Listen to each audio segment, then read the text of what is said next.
Well, Japan is voting this Sunday in an election expected to punish the country's new Prime Minister Shigeru Ishiba and his Liberal Democratic Party. It comes amid public anger over the party's financial scandals and discontent over a stagnant economy. The results could weaken Ishiba's grip on power, possibly leading Japan into political uncertainty, though a change of government was not expected. For more, we can cross live to our correspondent in Tokyo, Jake Adelstein. Jake, what are the main issues on voters' minds? Well, the main issues on voters' minds, of course, is inflation, because Japanese wages are stagnant and inflation keeps rising, making the cost of living very hard for people. But one of the issues that is really hurting the Liberal Democratic Party, which has essentially ruled Japan uninterrupted since 1955, is not just that the Liberal Democratic Party was involved in slush funds, underreporting political party income and then pocketing it themselves for their own income and expenditures. But the Liberal Democratic Party under Prime Minister Shinzo Abe had strong ties to the Unification Church, which is a cult out of South Korea that was engaged in predatory practices in Japan, and that made people very angry. So it's a double strike against them. It's not just Ishiba. It's actually people are so angry at Abe and Kishida for the connections to a religious cult and the fact that they have not really addressed the rampant corruption within the party.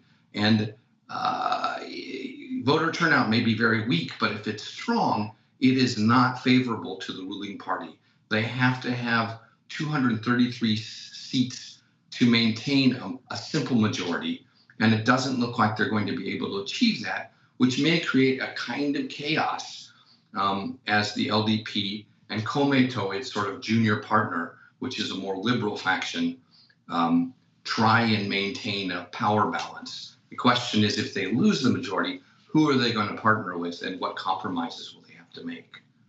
So tell us more about that. What could happen then if the ruling party fails to reach an absolute majority?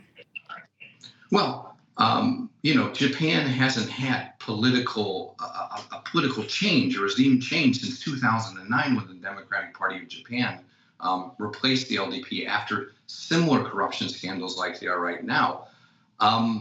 One consequence of this might be that the LDP is forced into partnering with a firm and reducing the consumption tax from 10% to 5%, and possibly taxing the wealthy more than they have before. No one knows what will happen until the results are in, but it looks like Japan is going to be heading for a period of political instability.